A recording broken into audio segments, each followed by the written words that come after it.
크립토계의 저승사자라고 불리는 SEC가 이번에는 미국의 가상자산 거래소 크라켄이라는 곳에 제재를 가하면서 투심을 또 악화시키는 바람에 이번 주 비트코인과 이더리움의 가격이 상당 부분 좀 떨어졌다는, 비슷한 스테이킹 서비스를 제공하는 미국 1위 거래소인 코인베이스의 주가가 14% 넘게 폭락을 했습니다. 안녕하세요, 이효석입니다. 오늘은 헤이비트의 로엘과 함께 이야기 나눠보도록 하겠습니다. 안녕하세요. 안녕하세요. 네, 벌써 세 번째 출연이신데 네네. 어떠세요?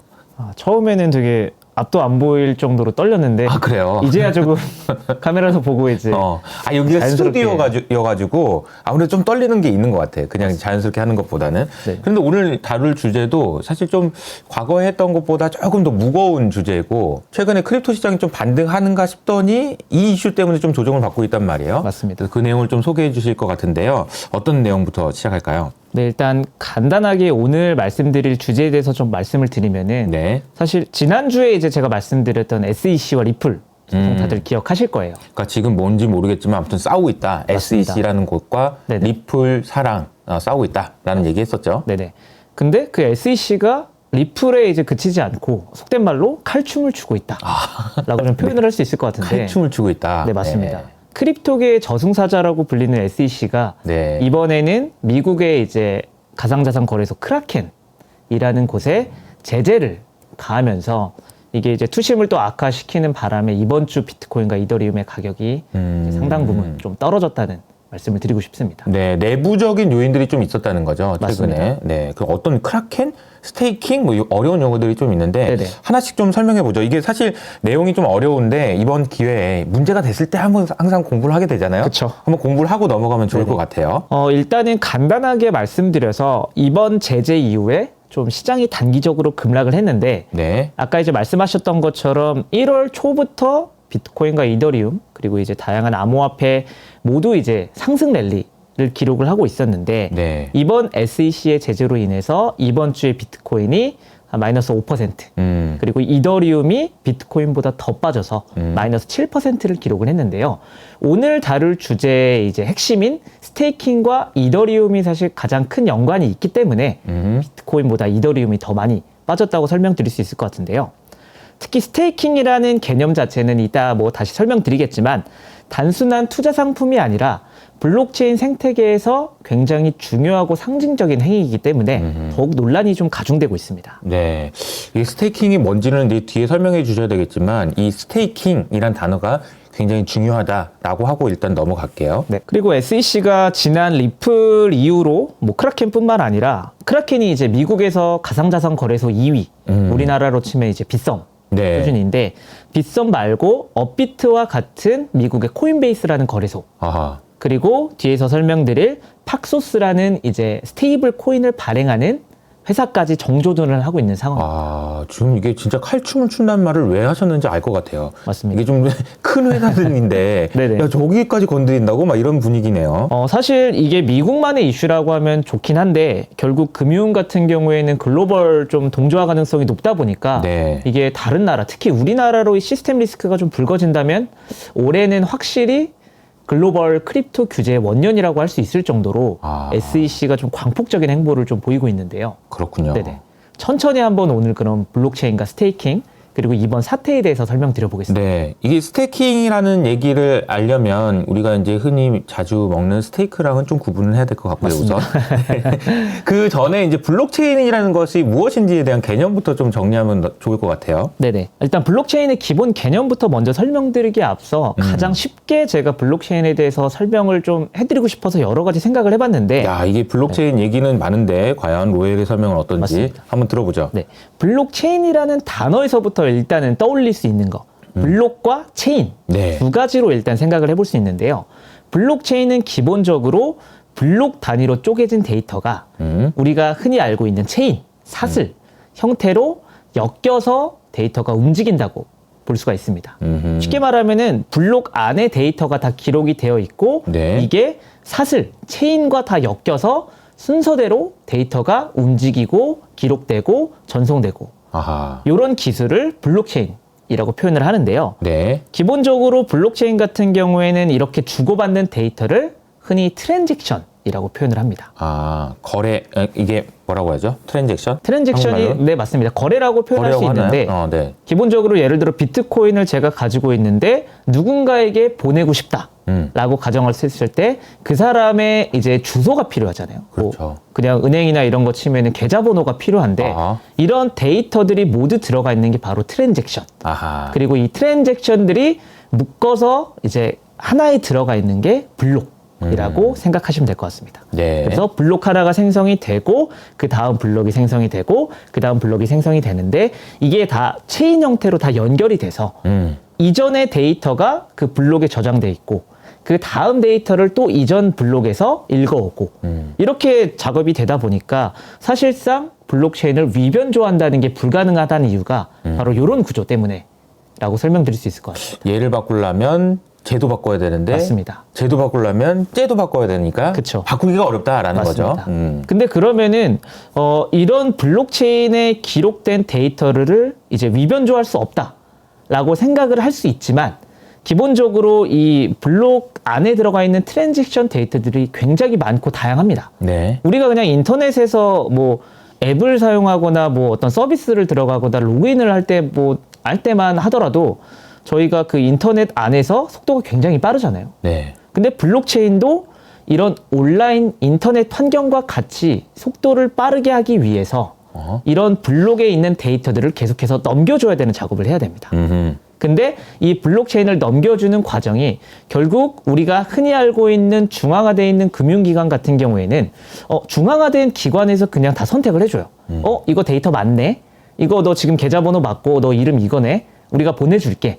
라는 중앙화된 어떤 기관이나 관리자가 있는데 블록체인은 그냥 흔히 말하는 탈중앙화가 이루어져 있잖아요. 그러다 보니까 이 블록체인에 참여하고 있는 사람들이 서로 이 데이터가 맞는지 검증을 해줘서 넘겨주는 구조로 되어 있습니다.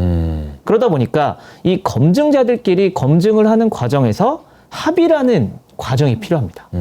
야, 우리 이거 데이터 확실히 주소가 맞는지 이 데이터가 맞는지 이걸 먼저 보내야 되는지 이걸 나중에 보내야 되는지 이런 합의 과정들을 거쳐서 모든 사람이 동의를 하거나 혹은 과반수만 동의를 하거나 뭐 이런 다양한 과정을 거쳐서 이제 증명이 되면은 그 다음 블록이 생성되고 그 다음에 데이터가 또 기록이 되고 이런 식으로 블록체인이 운영되고 나아가는 형태라고 보실 수 있습니다. 네. 이 합의라는 것이 굉장히 좀 검증한다, 합의한다 이런 개념들이 중요할 것 같은데요. 맞습니다.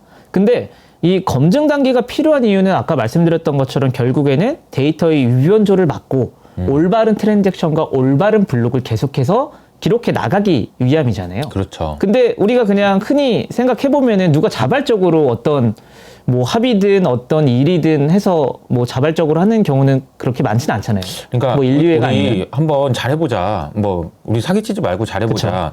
말한다고 하는데 그걸 누가 검증하고 있겠어요. 맞습니다. 재미도 없는데. 네. 그죠? 그래서 보상을 해줘야겠죠. 맞습니다. 그래서 사실 블록체인에서 이런 검증 작업을 이제 해주는 사람들에게는 보상이 주어지는데요. 너가 이거 검증에 참여를 하면 우리가 보상을 줄게. 근데 그 보상이 바로 우리가 흔히 알고 있는 코인과 토큰이라고 생각을 하시면 될 것 같습니다. 아, 그러니까 이제 그게 채굴한다는 개념이 거기에서 나온 얘기라고 네, 볼 수 맞습니다. 있나요? 그러니까 이제 검증하는데 나도 한번 같이 검증할게. 그럼 나한테 주어지는 보상. 맞습니다. 이 개념이 그렇다라고 하면 블록체인은 좀 이해가 될 것 같아요. 네네. 그래서 결국에는 이 보상을 받으려 이 검증을 하는 사람들이 많아지면은 네. 즉 채굴하는 사람이 많아지면은 뭐 10명, 20명이 검증하는 것보다 100명, 1000명, 10,000명이 검증하는 게 훨씬 더 안전하잖아요. 그렇겠네요. 보안성이 높고. 그렇죠. 그러다 보니까 이제 뭐 채굴하는 사람이 많아지고 검증자가 많아질수록 데이터 위변조는 조금 어렵지만 불가능하지만 대신에 속도는 조금 느려질 수가 있습니다.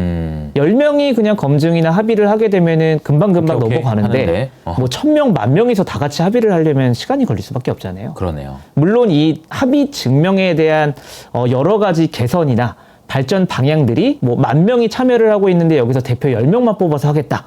뭐 이런 방식도 있고 이 합의 증명 방식에 따라서 블록체인의 속도나 보안성이나 혹은 확장성을 늘리기 위한 다양한 시도가 이루어지고 있습니다. 자, 여러분, 우리 스테이킹으로 가려고 지금 블록체인 설명하고 있는 겁니다. 네, 맞습니다. 블록체인이라는 것이 어떻게 운영되는지, 그리고 이제 이게 잘 위변조가 안 되기 위해서 검증이라는 작업이 필요하고 그 작업을 해주는 사람한테 보상이 주어지는 과정을 통해서 이 블록체인이라는 생태계가 운영되고 있다라는 것까지 설명을 해주신 거고요. 네, 맞습니다. 그러면 이제 본격적으로 한번 그럼 스테이킹은 도대체 뭐냐? 네. 라는 질문에 좀 답변을 드려야 될 것 같은데요. 오늘의 핵심 주제입니다. 맞습니다. 스테이킹은 간단하게 말씀드리면은 내가 검증에 참여를 해야 되는데 네.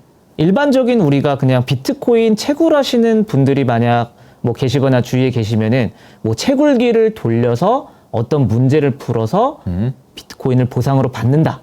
라는 얘기를 많이 들어보셨을 거예요. 맞아요. 그런 네. 줄 알고 있어요. 네. 네. 그런 식의 비트코인의 채굴 방식이나 합의 증명 방식을 작업 증명이라고 보통 표현을 합니다. 쉽게 말하면 맞습니다. 일한 대로 받는다. 네네. 일하면은 내가 열심히 뭐 광산 가서 채굴하는 건 아니지만 열심히 채굴기를 돌려서 문제를 풀면은 비트코인을 보상을 받는다. 내가 작업을 열심히 하면 받는다.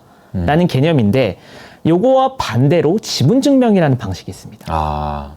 지분이라는 단어에서 이제 다들 어느 정도 감이 좀 잡히실 텐데 네. 지분 증명이라고 하는 것은 간단하게 말해서 내가 검증을 하기 위해서 내가 그 네트워크의 특정 코인을 가지고 그 코인을 이쪽의 네트워크에 맡겨 놓으면은 예치한 지분에 비례한 확률로 블록을 생성하거나 검증할 권한을 얻게 됩니다. 아. 그러면 아까 말씀드렸던 것처럼 검증을 해주니까 보상을 받아야겠죠. 이런 구조가 바로 간단하게 스테이킹이라고 표현할 수 있을 것 같습니다. POS 방식에서 이제 사용되는 용어인 건가요? 그러니까? 네, 맞습니다. POS 그래서 이제 Proof of Stake라고 네네. 될 거고 이게 약간 주식회사로 따지면은 주식을 내가 들고 있으면 그 주식을 들고 가서 나 이만큼 있으니까 나 뭐 손도 들고 하겠어 뭐 이런 거랑 비슷한 개념인 것 같기도 하고요. 맞습니다. 배당하고도 약간은 좀 비슷한 그렇죠? 개념이라고 할 수 근데 있죠. 이제 어쨌든 스테이킹이라는 작업 증명이라는 건 내가 지분을 이만큼 들고 있으니까 이것을 비례해서 나한테도 좀 보상을 줘라. 내가 그 증명하는데 나도 참여할게. 이런 맞습니다. 개념이라는 거죠. 네네. 비트코인이 대표적인 작업 증명의 이제 예시라고 한다면 네. 이더리움 같은 경우가 이제 지분 증명의 대표적 예시라고 할 수 증명. 있고요. 네. 보통 스테이킹이라고 하면은 이더리움 스테이킹을 떠올리시는 분들이 많으세요. 네. 쉽게 말하면 내가 이더리움을 가지고 어떤 곳에다가 이더리움 네트워크에다가 계속 맡겨 놓으면은 맡겨두면 내가 맡겨 놓은 이더리움의 지분만큼 나한테 보상으로 이더리움을 또 준다라는 개념으로 이해를 하시면 될 것 같습니다. 네. 조금 이제 이해가 될 것 같습니다. 어쨌든 스테이킹이라는 개념이 어떤 개념인지는 좀 이해가 되고요. 네네. 그래서 스테이킹은 장점이 그냥 내가 이더리움을 투자를 하고 있으면 어쨌든 시세 차익도 얻을 수 있지만 내가 이더리움의 미래를 믿고 로드맵을 이제 생각을 한다고 하면 장기 보유를 또 할 수 있잖아요. 네. 그러면은 그냥 단순하게 내 지갑이나 뭐 거래소에 넣어 놓는 게 아니라 장기 보유를 한다고 가정하면은 스테이킹을 해서 추가적인 보상을 받게 되는 거죠. 약간 그러니까 이제 이런 개념이죠. 이더리움의 생태계가 안정적으로 유지되는데 기여한다라는 의미에서 맡겨두면 거기에 이제 이자를 준다. 이런 맞습니다. 개념. 네네. 이자, 정확하게 이자는 아니지만 어쨌든 보상을 해준다. 네네. 보상을 받으면서 이제 계속 커갈 수 있다. 이런 개념인 거죠. 맞습니다. 구조상 돈을 좀 은행에 맡겨서 이자를 받는 예금하고도 뭐 유사할 수 있다고 할 수 있지만 예금하고 되게 유사해서 그렇게 생각하기도 하지만 예금이랑 완전히 똑같다고 볼 수는 없고요. 그죠? 맞습니다. 예금의 재원 같은 경우는 그 돈을 필요로 하는 이제 뭐 예대마진이라고 보통 표현을 하잖아요. 맞아요. 그런 수요에 따라서 이제 그만큼의 이자를 부여를 하는데 이 이더리움 작업 증명 스테이킹 방식은 결국에는 네트워크에 내가 기여를 해서 안전성과 보안 상승에 기여를 하는 대가로 보상을 받는다. 결국은 이게 탈중앙화된 방식으로 받는다. 은행 같은 경우에는 딱 그냥 은행이 알아서 해주잖아요. 뭐 그렇죠. 예금금리도 그렇고 대출금리도 예대 마진의 원리에서 이제 진행이 되는데 이러한 블록체인 네트워크는 탈중앙화된 방식으로 네트워크에 내가 기여를 하면은 그만큼의 보상을 코인으로 되돌려준다라고 간단하게 이해를 하시면 될 것 같습니다. 참 이게 뭐 은행 예금으로 비유를 해보자면 이런 것 같아요.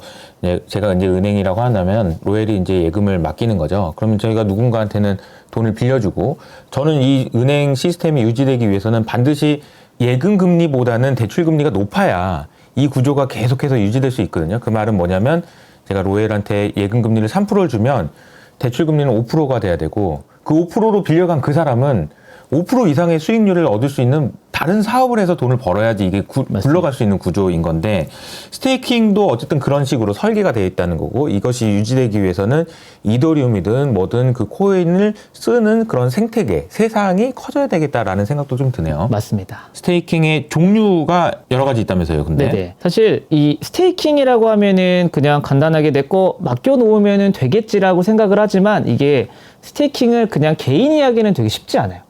이더리움 스테이킹 모르겠어요. 맞아요. 네. 그냥 간단하게 뭐 스테이킹은 아니지만 비트코인 채굴만 보더라도 채굴기의 가격이나 채굴기를 사서 거기다가 어떤 프로그램을 깔아서 그걸 계속 돌려야 되는데 그래서 항상 비트코인 채굴과 관련돼서 뭐 전기세, 뭐 채굴기 이런 것들이 나오잖아요. 맞아요. 쉽게 말하면 진입 장벽이 좀 높다는 겁니다. 그래서 이 스테이킹의 종류를 크게 4가지로 나누는데 네. 그냥 나누는 기준은 나 혼자 그냥 스테이킹을 내가 하느냐 혹은 이 스테이킹을 나 혼자 하기 힘드니까 누군가가 대신해 주냐 요거에 따라 나눌 수 있을 것 같아요. 네.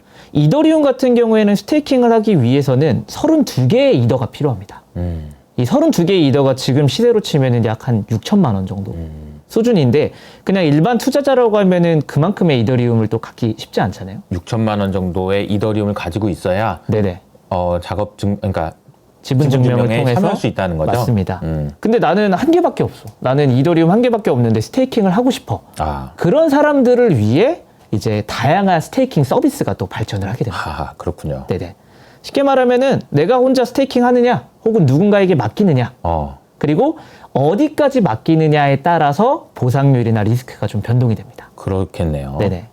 일반적으로 이제 우리가 흔히 알고 있는 가상자산 거래소에서 제공하는 스테이킹 서비스가 거의 대부분의 모든 걸 다 대행해주는 거래소 스테이킹이라고 할 수 있고요. 국내 거래소는 물론 해외에도 이제 계속 서비스가 되고 있는 상황이고 이번에 문제가 된 크라켄의 스테이킹도 이 거래소 스테이킹이라고 말씀드릴 수 있을 것 같습니다. 네. 그러면은 크라켄이 도대체 어떤 곳이길래 이번에 이렇게 제재를 받고 또 문제가 됐냐? 네. 이게 FTX 이야기도 있어서 맞습니다. 일단 거래소 그러면 좀 겁부터 나긴 하는데 맞습니다. 크라켄도 유명한 회사인 거죠? 네네. 크라켄은 미국의 지금 가상자산 거래소인데 미국에서는 현재 2위고요. 네. 글로벌로 보면 3위에 차지하는 대형 거래소입니다. 그렇군요. 물론 이제 1위인 바이낸스가 굉장히 크고 2위 코인베이스도 미국에서 좀 압도적인 뭐 점유율을 차지하고 있지만 크라켄도 결코 작지 않다. 네. 그리고 2011년에 설립됐기 때문에 어느 정도 역사와 근본이 있는 거래소다. 꽤 라고 표현할 수 오래됐네요. 있습니다. 네네. 그리고 설립하신 분이 파월이네요, 이름이. 네네. 이름이 또 파월. 공교롭게. 네. 네네. 코인베이스 같은 경우에는 1위 거래소답게 이제 상장이 되어 있긴 하지만 크라켄은 아직 안 되어 있긴 하고요. 상장은 안 돼 있다. 네네. 근데 이제 지난해 이제 크립토 윈터 때 워낙 또 이제 FTX도 그렇고 좀 사고가 많이 나다 보니까 네. 비용 절감상 30%를 이제 직원들 해고하고 감축하는 상황에서 이번에 SEC의 제재를 받게 되니 네. 이제 약간 엎친 데 덮친 격으로 악재가 발생하게 된 거죠. 근데 왜 제재한 거예요? 왜 제재했는지 이제 말씀을 드리면은 가장 중요한 쟁점은 결국에 크라켄의 스테이킹 서비스가 증권법을 위반했다. 라고 표현할 수 있을 것 같습니다. 근데 또 증권 얘기가 나오네요. 맞습니다. 그러니까 지금 증권성 뭐 이런 얘기가 계속 나오고 있습니다. 네네. 근데 SEC와 리플은 아직도 뭐 증권성 관련해서 싸우고 있는데 네. 크라켄은 바로 그냥 항복을 했어요. 그냥 바로 서비스 중단하고 한 3천만 달러 상당의 이제 벌금을 부과하겠다. 라고 좀 발표를 한 상황이에요. 정도니까 그렇게 크진 않은데 네네. 어쨌든 잘못했다 이런 게 꼬리 내리고 들어간 거네요. 맞습니다. 근데 중요한 거는 크라켄의 스테이킹 서비스가 나름대로 크라켄의 매출에 차지하는 비중이 꽤 높다 보니까 사실은 좀 타격이 있다. 라고 좀 표현할 수 있습니다. 그래서 크라켄이 어떤 방식으로 지금 하고 있냐면은 미국 내에서는 일단은 서비스 중단과 벌금을 내게 됐으니까 네. 미국에서는 스테이킹 서비스 안 하고 미국 외에서는 정상적으로 하겠다라고 밝힌 상태예요. 미국에서 SEC가 이렇게 규제를 하게 되면 그 규제를 보고 해당 국가에서도 규제를 또 만지작 할 것 같긴 한데요. 맞습니다. 어쨌든 미국이 이런 규제나 법과 관련돼서는 가장 선두에 있고 뭐 우리나라나 일본이나 미국 법을 좀 따라가는 경향이 있다 보니까 결과적으로는 다른 나라나 이제 뭐 이쪽으로 시스템 리스크가 이제 계속 전염이 될 것 같다라고 생각이 드는데 네. 결과적으로는 크라켄만 철퇴를 맞으면 좋은데 크라켄만 제재를 당하면 좋은데 이런 비슷한 서비스를 제공하고 있는 다른 회사들도 있죠. 우리나라도 마찬가지고. 그렇죠. 대표적으로 이제 제재 소식에 따라서 비슷한 스테이킹 서비스를 제공하는 미국 1위 거래소인 코인베이스의 주가가 14% 넘게 폭락을 했습니다. 야, 코인베이스도 올해 좀 주가가 좀 반등하나 싶더니 그냥 여지없이 맞았네요. 맞습니다. 그리고 비트코인과 이더리움도 이런 악재 때문에 한순간에 뭐 5%, 7% 급락을 하게 되면서 수심이 좀 얼어붙었죠. 그렇군요. 네네. 그러면은 이 크라켄의 스테이킹 제재 핵심이 뭐냐? 그냥 뭐 증권법을 위반했다라고 단순하게 말씀드리기 좀 어려운 게 되게 복잡합니다. 스테이킹 자체의 개념도 기본적으로 블록체인의 이제 탈중앙화 생태계를 위해서 만들어진 행위인데 이게 제도권, 증권성 이렇게 제도권 안으로 편입되게 되면은 굉장히 논란이 많을 수밖에 없어요. 한번 처음부터 좀 설명을 드리면은 네. 이번에 문제가 된 크라켄 스테이킹 핵심, 제재의 핵심은 단순히 스테이킹 행위가 문제가 아니라 크라켄이 스테이킹 서비스를 굉장히 중앙화된 방식으로 제공했다. 요게 좀 핵심인 것 같습니다. 중앙화된 방식으로. 네, 맞습니다. 네, 어떤 걸까요? 기본적으로 스테이킹이라고 하는 것은 아까 말씀드렸던 것처럼 뭐 생태계의 안전성과 보안성에 기여하기 위해서 그냥 나도 내 이더리움을 가지고 네트워크에 접속해서 나 스테이킹 할게요 하고 맡겨놓는 작업이잖아요. 근데 크라켄은 이렇게 해버린 거예요. 내가 대신해 줄 테니까 나한테 보내. 그럼 내가 너네 이더리움이나 다른 코인들 다 모아서 스테이킹을 대신해 줄게.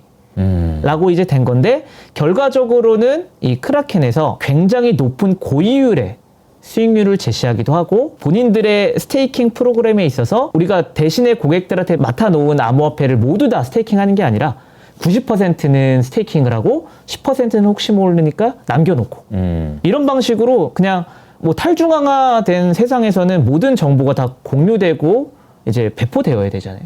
근데 워낙에 이런 크라켄이 중앙화 거래소에 이제 좀 선두에 있다 보니까 이 스테이킹 서비스를 투명하게 공개도 하지 않고 고이율로 이제 마케팅을 하고 이러다 보니까 이거는 확실히 증권법을 위반했다라는 얘기로 조금 SEC가 해석을 해서 기소를 하게 됐습니다. 네. 쉽게 말하면은 단순히 그냥 중개만 해주면 좋은데 중개가 아니라 너네 이더리움 우리가 가져가서 이거를 약간 운용을 해줄게 라고 포지션이 되다 보니까 SEC가 증권성 판단을 하게 되었던 거죠. 이거 증권을 발행한 거랑 비슷하다. 네, 이런 맞습니다. 개념인 것 같은데요. 네네. 그래서 조금 더 이제 구체적으로 설명드리면은 네. 지난번에 말씀드렸던 하위 테스트. 또 나오네요. 네네. 하위 테스트 기억하실 거예요. 결국에는 이제 SEC는 이 하위 테스트에 의거해서 크라켄의 스테이킹 서비스를 증권으로 규정을 했는데 요거를 가지고 한번 찬찬히 한번 설명을 드려보면은 네. 크라켄 스테이킹 프로그램의 투자자는 직접 돈을 투자를 했습니다. 이게 법정화폐는 아니지만 암호화폐를 직접 구매해서 달러로 이제 암호화폐를 직접 구매해서 참여를 했기 때문에 이 조항에 이 하이테스트 조항에 들어가고요. 네. 두 번째로 개개인이 그냥 앞서 말씀드렸던 솔로 스테이킹 그냥 나 혼자 집에서 스테이킹을 했을 때보다 이렇게 다 같이 스테이킹을 했을 경우는 쉽게 말하면 투자자들의 돈을 모두 모아서 덩어리로 이제 스테이킹을 했을 경우에 더 높은 이익이 발생을 하기 때문에 이거는 공동사업을 한 거다. 투자자와 크라켄이 같이 공동사업을 한 거다. 라는 조항에 들어가게 되고요. 마지막으로는 투자자들이 결국 크라켄이 잘하거나 크라켄이 노력을 하면은 계속해서 꾸준하게 이익을 얻을 것으로 기대를 하게 되는 거죠. 하게 되고. 네네. 결과적으로는 이런 식으로 마케팅도 했습니다. 업계에서 가장 높은 고정금리 수익률을 제공하겠다.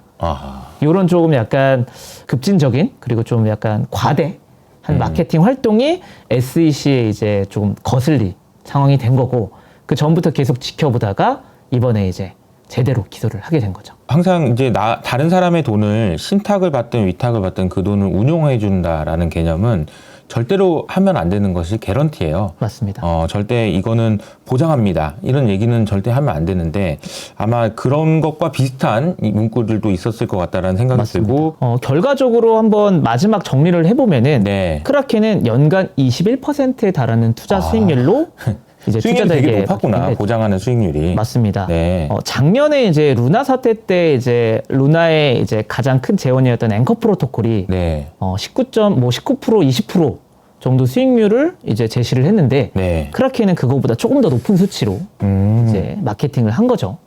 근데 이렇게 마케팅을 했는데 수익률에 대한 근거 네. 그러니까 이게 우리가 21%를 어떻게 하는지 벌어서 너네한테 주겠다라는 근거가 좀 부족을 했고요.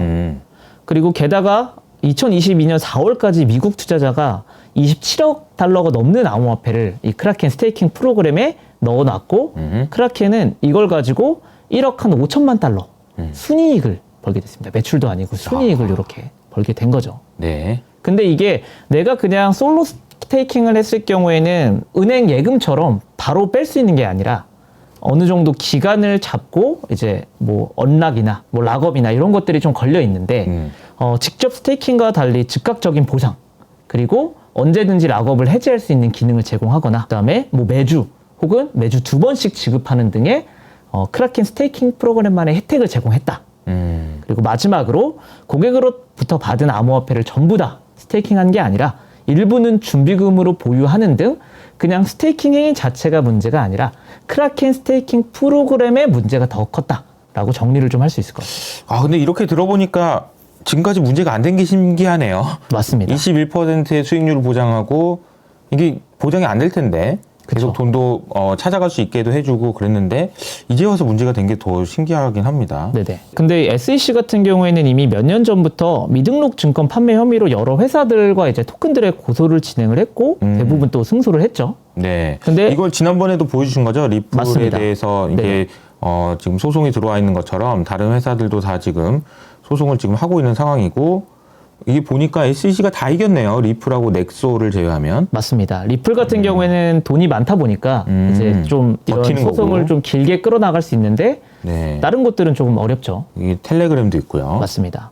근데 이게 자세히 보시면은 토큰뿐만 아니라 암호화폐 대출을 해주는 미국의 이제 넥소라는 회사 네. 그리고 이번에 이제 FTX, 제네시스 캐피탈, 제미니로 이어졌던 제미니는 이제 암호화폐 거래소입니다. 미국에. 네. 그 제미니 거래소에서 만든 제미니 언이라는 상품에도 문제 제기를 한 상태, 이미 기소를 한 상태고요. 결과적으로는 이러한 상품들뿐만 아니라 그냥 크라켄에서 끝내면 좋은데 이런 넥소나 제미니 그리고 바이낸스와 밀접한 연관이 있는 팍소스라는 회사를 또 겨냥을 하고 있습니다.